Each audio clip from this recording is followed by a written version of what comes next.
TKP, penangkapan dua orang pengeroyok di kampung depan. Suasana sangat ramai, ramai sekali. Riuh orang-orang sekitar kampung di depan kebun kelapa sawit itu berkumpul. Mereka ingin tahu, ada apa? Ada apa ramai-ramai di sana? Apa ada perkelahian kah?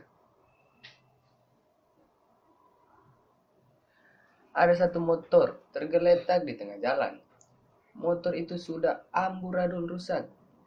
Desas-desus terdengar. Motor itu dihajar massa. Begitu pula nasib dua penumpangnya.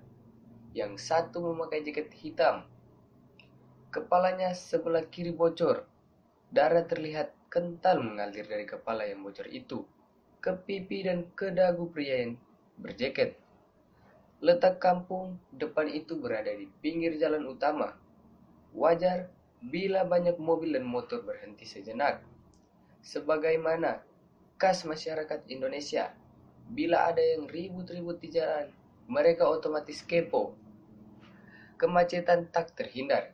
Sebagian bertanya-tanya, kenapa orang-orang itu dipukul? Wajah dua pelaku itu sudah bonyok. Karena bengisnya, anak buah Dharma yang terlebih dahulu berhasil mencegat salah satu motor dari mereka. Ketika Dharma datang, ia tak langsung mencabut goloknya. Banyak saksi di sini. Bisa saja bila ditangkap di tempat yang ia memang membawa hammer dari tempat perkumpulan pemuda anak buah Dharma. Saat datang, ia hantam hammer itu tepat di kepala sebelah kiri. Untung saja Ustadz Junaid dan Pak Kiai sudah datang terlebih dahulu. Bila tidak, habis kedua orang itu dikeroyok. Dharma memang sumikra. Ada sekitar 8 motor rombongan ikut mengejar setelah Dharma menceritakan kronologis pengeroyokan dan vandalisme itu. Ketika itulah Roy melihat hammer yang cukup panjang. Ia ambil dan ia simpan di punggungnya. Lu dengar gua? Itu yang ketangkep, jangan diapa-apain. Itu urusan gua. Saat rombongan Dharma datang, kedua orang itu masih utuh. Mereka ditahan oleh beberapa warga yang memang kenal dekat dengan Dharma. Saat rombongan datang, tanpa basa-basi, motor mereka dibanting dan dilempar ke tengah jalan.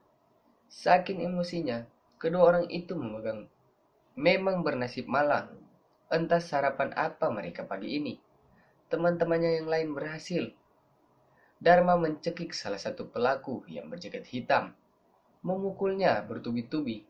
Ia juga terlihat mencabut goloknya, membuat pelaku itu kencing di celana. Siapa yang nyuruh lu, ha? Siapa? Orang itu diam tak menjawab. Karena kesal tak menjawab, Roy menghantam hammernya di kepala bagian kiri orang tersebut. Saking kerasnya hantaman hammer itu, orang itu tak bisa berkata, aduh, atau menjerit lagi. Cekikan tangan Dharma pun terlepas. Ia tersungkur ke atas tanah. Darah mulai mengalir dari kepala orang itu. Meski tersungkur, ia ditarik oleh anak buah Dharma. Bahkan sempat ada yang menendang. Pria yang berkaus coklat itu lembam matanya. Sayang, tempat ini ramai. Bila sepi, bisa saja tanpa basa-basi Dharma menghilangkan nyawa kedua orang ini. Ketika Roy hendak menimpa kembali, disitulah Abah Haji datang dan menahan tangannya. Cukup. Ucapannya memang singkat dan sedikit keras. Tapi memang dasar seorang berilmu. Kata itu cukup membuat orang yang mendengarnya gemetar. Seperti kekuatan yang langsung menghentikan kebrutalan mereka. Apalagi saat mereka melihat yang berkata cukup itu adalah sang kiai. Mereka berhenti. Roy pun menjatuhkan hammernya. Begitu pula Dharma. Serta merta ia menyarungkan goloknya. Anak buah Dharma menghentikan pemukulan. Nampaknya Tatang harus rela menjadi seorang cacat seumur hidup. Tak bisa menafkahi anak istrinya. Ia juga melihat tumpukan kotoran itu. Benar-benar orang dendam tak beradab. Apa salah Awabin buat mereka? Sampai berani mengotori tempat ibadah santri di sana. Ia sedang Roy Ia senang Roy membuat kepala orang itu bocor biar tahu rasa. Oke guys, sebelum kita lanjut jangan lupa tekan tombol subscribe dan lonceng notifikasi agar kita bisa lebih dekat lagi. Saya tahu kalian kesal, tapi jangan sampai kekesalan kalian membuat kalian menyesal. Amankan kedua orang ini, masuk ke dalam, ucap Kiai lagi.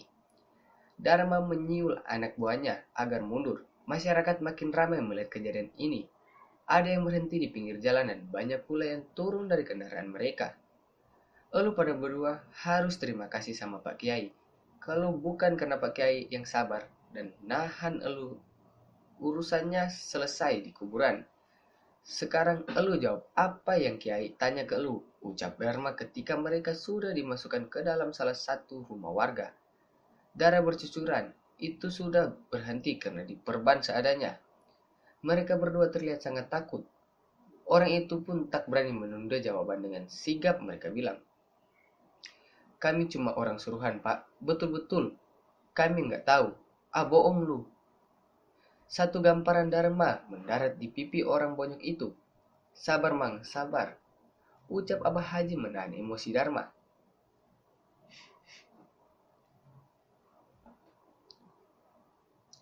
Tuh, lu lihat. Lu harus terima kasih sama Kiai. Kalau lu nggak jawab jujur, gue bacok lu, ucap Dharma. Ketika ada ketuanya Pak Kiai, ketua kita yang dapat order dan bayaran, kita baru dapat setengah bayaran. Cara mainnya memang begitu. Ketua kita menyembunyiin identitas penyuruh. Kita cuma butuh duitnya, cuma ngerjain apa yang dia suruh, ucap orang itu terbata-bata.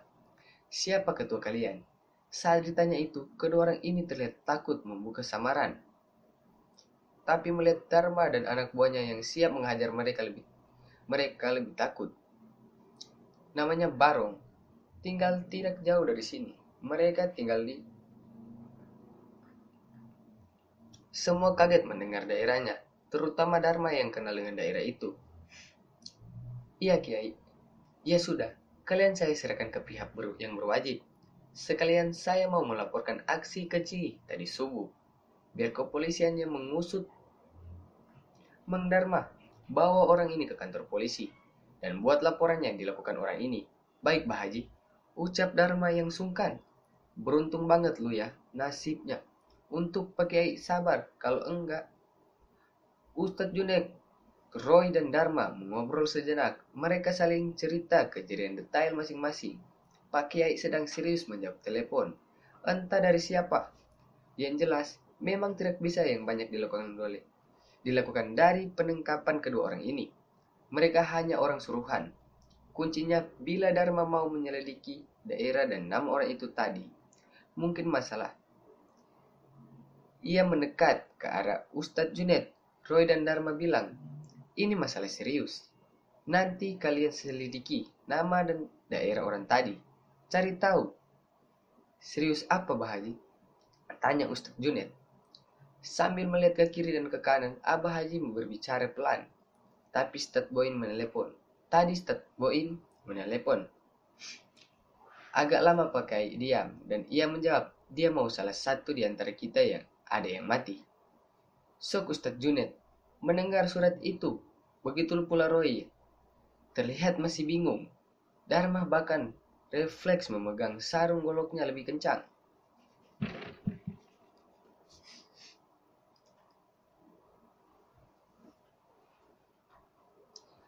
Dan mendengar alamat itu, saya tahu guru mereka ada di sana, ucap Kiai lagi.